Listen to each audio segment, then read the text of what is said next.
I always knew this day would come. Sitting in our family's mahogany-paneled conference room, watching my Uncle Richard's face redden with what he thought was righteous anger, I felt strangely calm. The Winters family quarterly meeting had turned into exactly what I'd prepared for over the last 3 years. The numbers don't lie, Uncle Richard declared, pacing in front of the antique fireplace that had witnessed 4 generations of family politics. The trust's performance has dropped 12% since Alexandra gained voting rights. That's $240 million in losses. He slammed the financial report onto the gleaming table. My cousins Marcus and Victoria exchanged knowing looks. Aunt Patricia clutched her Hermes scarf, while my younger brother Thomas studied his Rolex, carefully avoiding my eyes. They'd all dressed for what they thought was my execution. Designer suits, family jewelry, perfect hair. I'd chosen a simple black blazer from Target, making them think I couldn't afford better. Furthermore, Uncle Richard continued, gesturing at the screen behind him, Alexandra has consistently blocked our traditional investment strategies. She's opposed every real estate acquisition we've proposed. I took a slow sip of water, remembering the properties they'd pushed. Overpriced developments in Miami, empty office buildings in Detroit, a failing casino in Atlantic City. All terrible investments dressed up in glossy presentations. The trust bylaws are clear, my cousin Marcus chimed in, straightening his Brioni tie. Any trustee whose actions result in significant losses can be removed by majority vote. He practiced that line, probably in front of his bathroom mirror. The family council consisted of 12 members. I counted the subtle nods around the table. They'd secured their votes before this meeting even started. Classic Uncle Richard, always preparing for war while preaching about family unity. Alexandra, Aunt Patricia leaned forward, pearls clicking against the table. Darling, perhaps this is for the best. You can focus on. What is it you do again? Investment management, I replied quietly. Victoria snickered. Running a little Robinhood account isn't exactly investment management, cousin. I thought about the key card in my pocket, the one that accessed the real investment office 6 blocks away. The one they knew nothing about. Yet, before we vote, I said, pulling out my laptop, I'd like to present some additional data.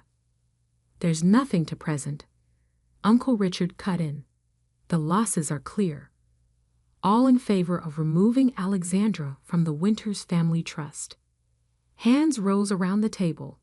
My brother Thomas raised his last, still not meeting my eyes.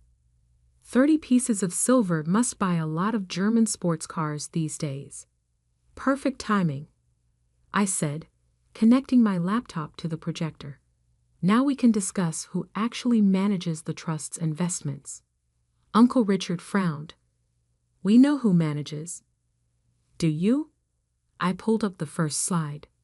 3 years ago, when I gained voting rights, I also became an independent investment manager. I established Winter Capital Partners. Your little side project. Victoria smirked. My firm, I continued, which now manages $8.2 billion in assets, including, as of last quarter, the majority of the Winters Family Trust funds. The room went silent. On the screen, transaction records appeared, showing the gradual transfer of our trust's investments to my management over the past 3 years. That's impossible, Marcus sputtered. The trust funds are with Sterling Management. Sterling Management, I smiled, which was acquired by Winter Capital Partners 6 months ago. That 12% drop Uncle Richard mentioned, it's the old portfolio he still sees. The funds I manage have grown 27% year over year. Uncle Richard's face had gone from red to pale. You can't. The bylaws don't prohibit trustees from managing investments through qualified firms, I continued. In fact, they encourage it. Section 7, Paragraph 4, which you all apparently didn't read. I clicked to the next slide. This is your Miami development property. The image showed a half-built abandoned structure.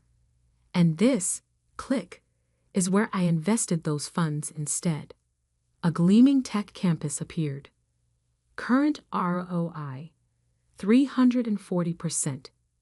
Thomas finally looked up from his watch. Why didn't you tell us? You never asked. Too busy, assuming I was failing.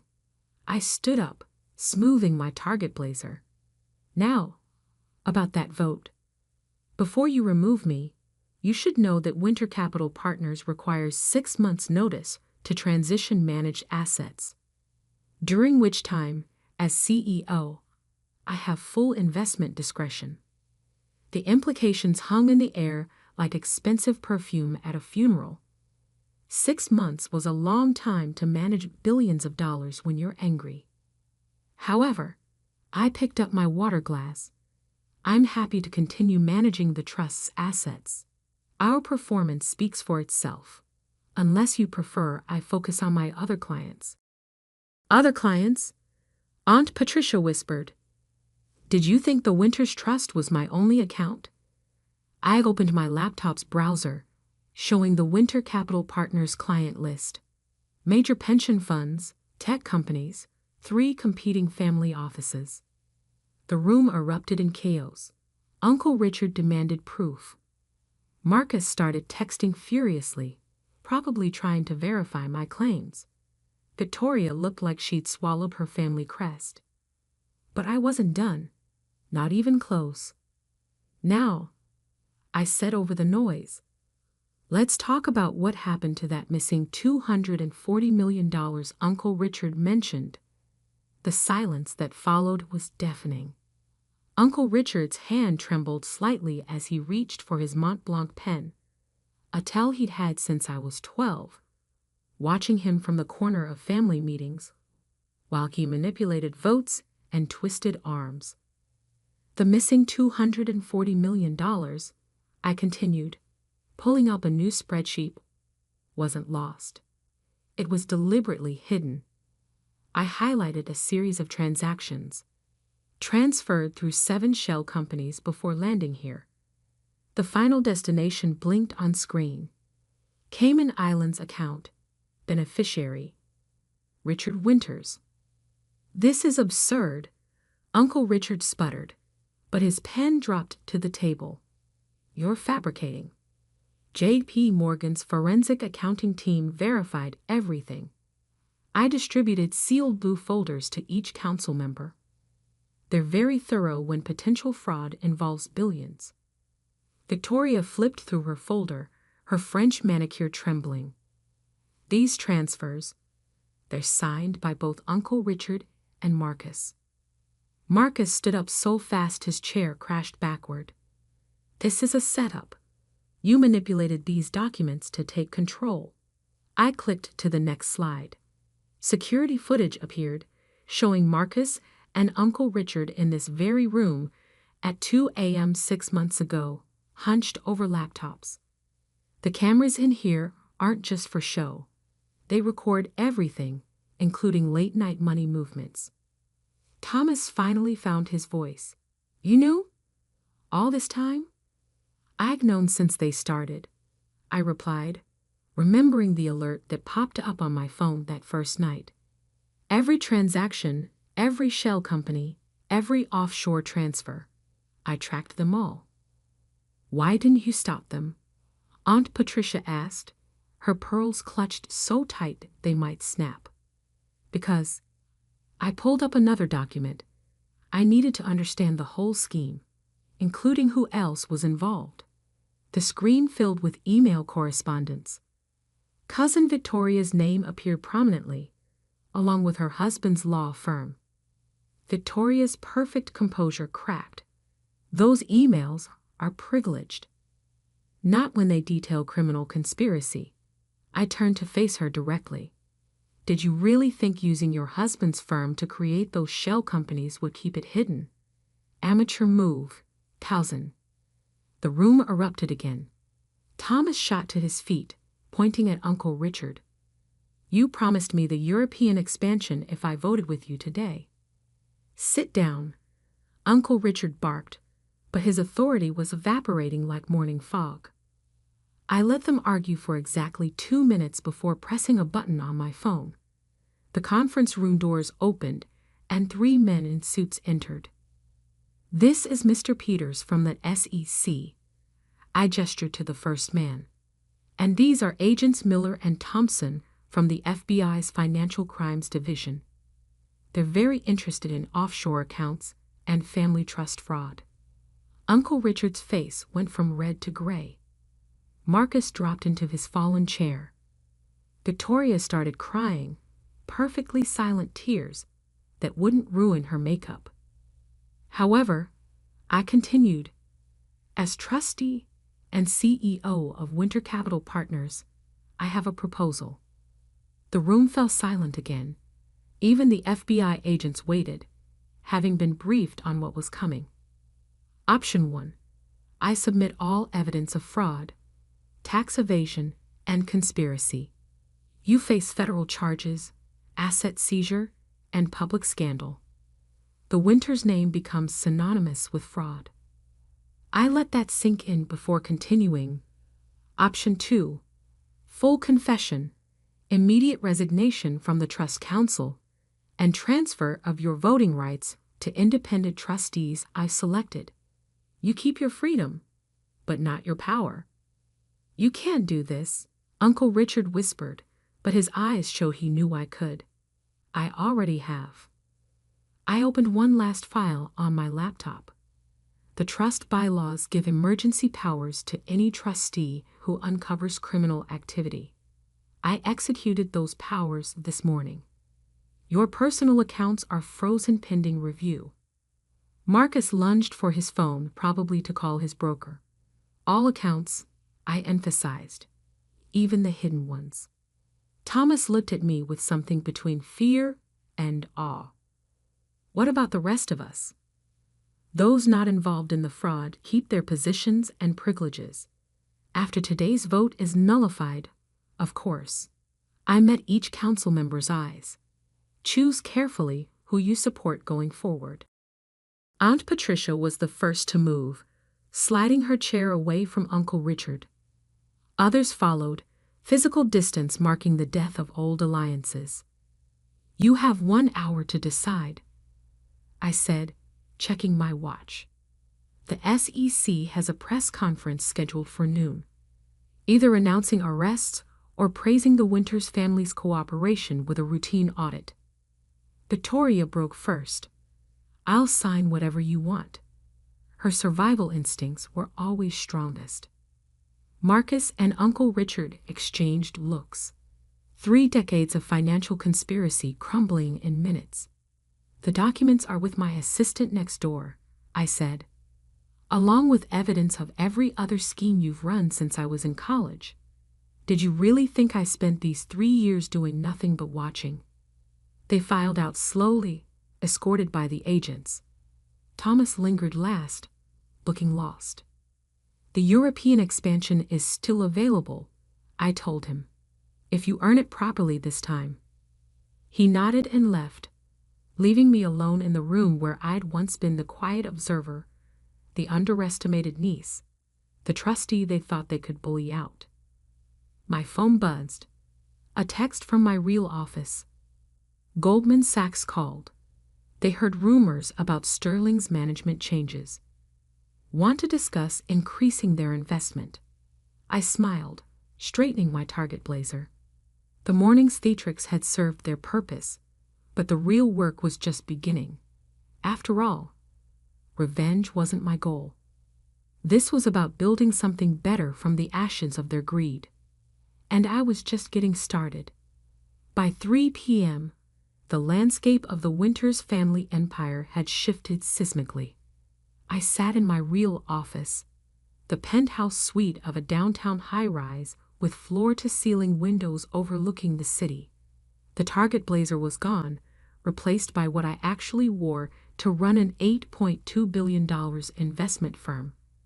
A tailored Armani suit that cost more than what they thought I made in a year.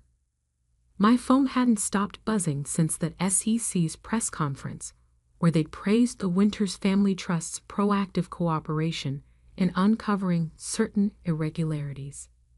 The family's PR team was already spinning it as a triumph of corporate governance. Maya, my chief of staff, entered with a stack of documents.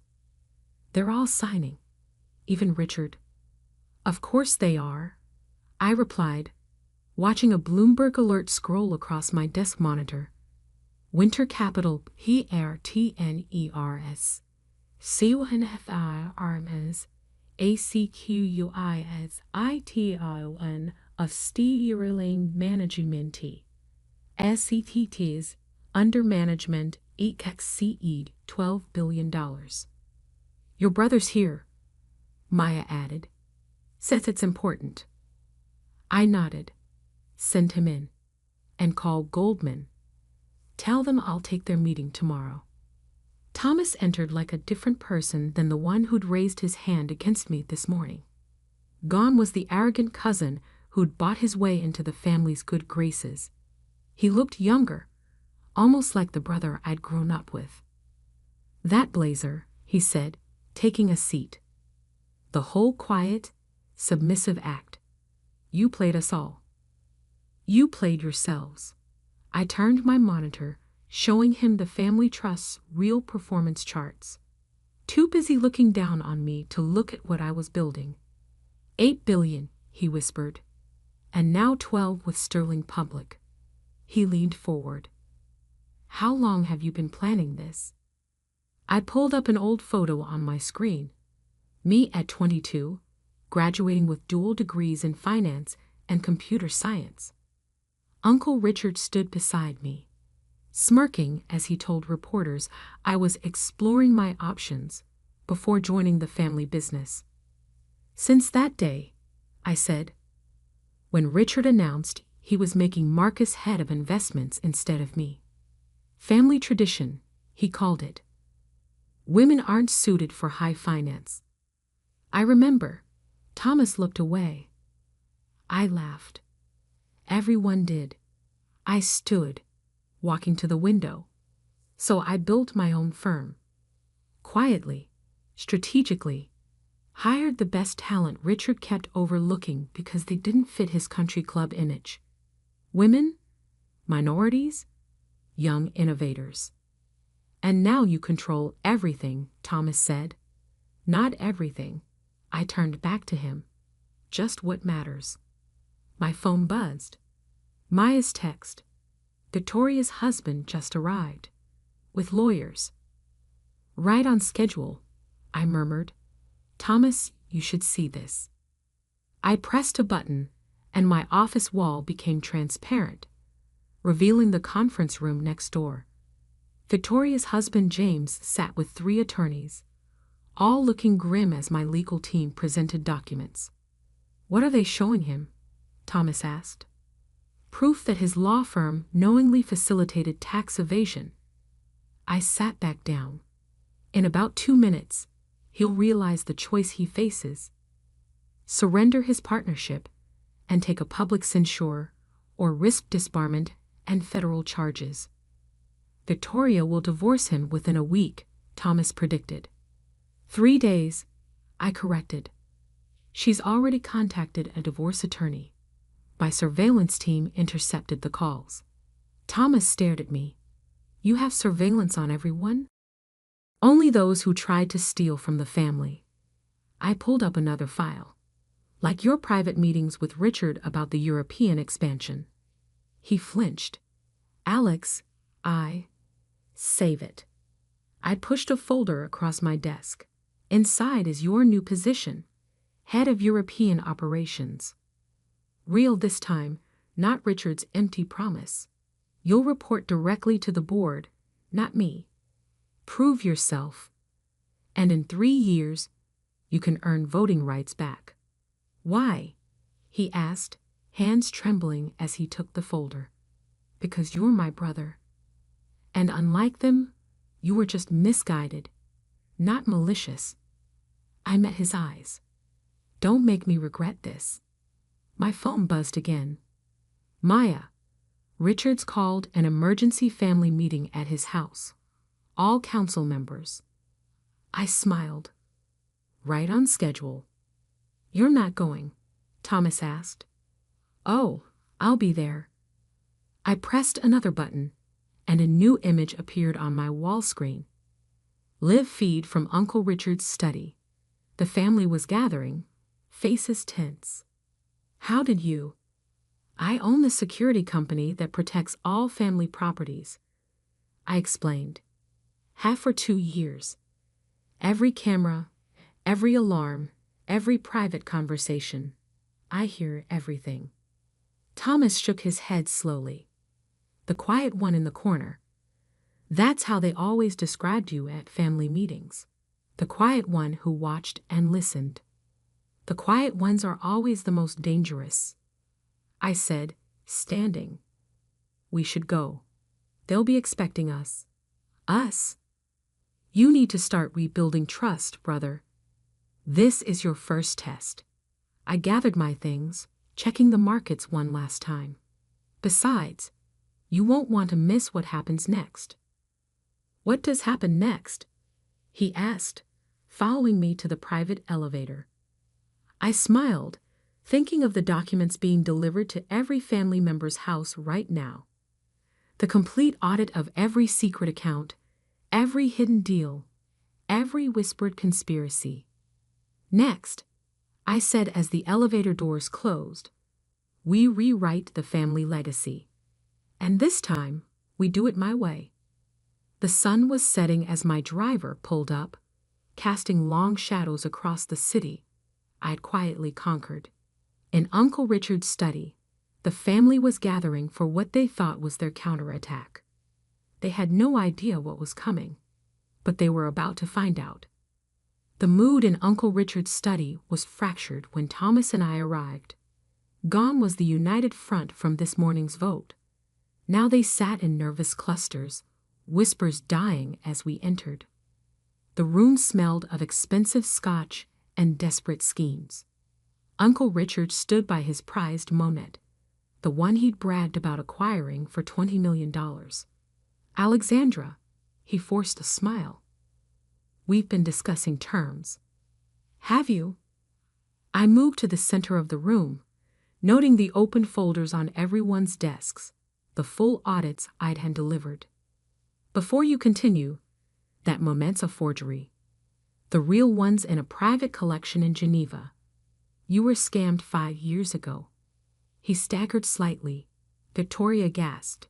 Even in crisis, they cared about appearances. But that's not why we're here.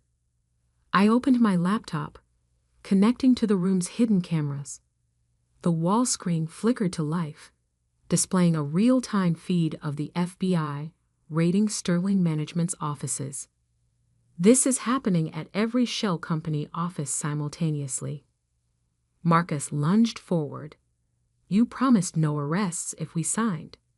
I promised no arrests for those who cooperated fully. I corrected. Your 3 p.m. transfer attempt to a new Cayman account violated that agreement. The color drained from his face. Aunt Patricia turned on him, pearls swinging. You did what? Oh, he tried to move $50 million, I continued. My systems blocked it, of course, just like they blocked Victoria's husband from transferring partnership shares this afternoon. Victoria burst into tears. Real ones this time. He said he had a plan. Men always have plans, I noted dryly. That's why I built better ones. Thomas moved to stand beside me, a small gesture that spoke volumes to the family. The golden boy choosing sides. What happens now? Aunt Patricia asked quietly. I sat in Uncle Richard's chair, the power position he'd occupied for 30 years. Now we rebuild, properly this time.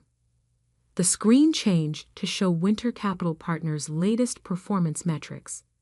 Our legitimate investments outperformed the market by 31%. No fraud needed. No offshore schemes. Just intelligent, ethical asset management. The press, Uncle Richard started, will report that the Winters family, led by its youngest trustee, uncovered and corrected historical irregularities. I cut in. The SEC's already approved the narrative. Your reputation survive, provided you follow the new rules. I distributed new folders, thick documents with tab sections. Inside, you'll find the revised roles. Reduced compensation, obviously. No direct investment authority, but legitimate jobs with real responsibilities. They reached for the folders like drowning people grabbing lifelines. Patricia, you'll head our charitable foundation. Victoria, client relations. Your social skills might as well benefit the firm. Marcus, I paused, compliance department junior analyst. You'll learn how to spot fraud from the other side. And me, Uncle Richard asked hoarsely. Retirement. Effective immediately. The Palm Beach house is yours, but the jet gets sold. He slumped, decades of dominance evaporating. The trust itself, I continued, will be managed professionally. By my firm, naturally. Your quarterly distributions continue, provided you maintain ethical standards. One violation, and they convert to basic living stipends. Thomas stepped forward. And those who prove trustworthy can earn back privileges. Slowly. I met each pair of eyes. This isn't punishment. It's rehabilitation. The Winters name should mean something more than old money and hidden fraud. My phone buzzed. Maya sending the evening's market close numbers.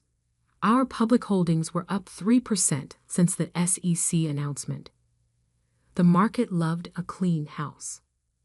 You thought of everything, Aunt Patricia murmured. No, I stood smoothing my Armani suit. I just listened. All those years, sitting quietly while you plotted and schemed. I learned how power really works. I smiled. It's not about dominance. It's about responsibility. Victoria dabbed her eyes with a monogrammed handkerchief. When did you become this? I always was this. You just never bothered to look. I packed up my laptop. Monthly meetings start next week. Attendance is mandatory. Miss one, your distributions drop 10%. They nodded like chastened children. Even Uncle Richard, who'd never nodded to anyone. One last thing. I paused at the door. That missing $240 million, it's been recovered. All of it, plus interest. I looked at Thomas. It's funding our European expansion, legitimately this time. Outside, my driver held the car door. The evening air felt clean, full of possibility. That was. Thomas searched for words. Justice, I supplied, with a touch of mercy. They'll never be the same. Good. I checked my phone. Goldman Sachs had confirmed tomorrow's meeting. The old way was destroying everything. Sometimes you have to break something completely to rebuild it right.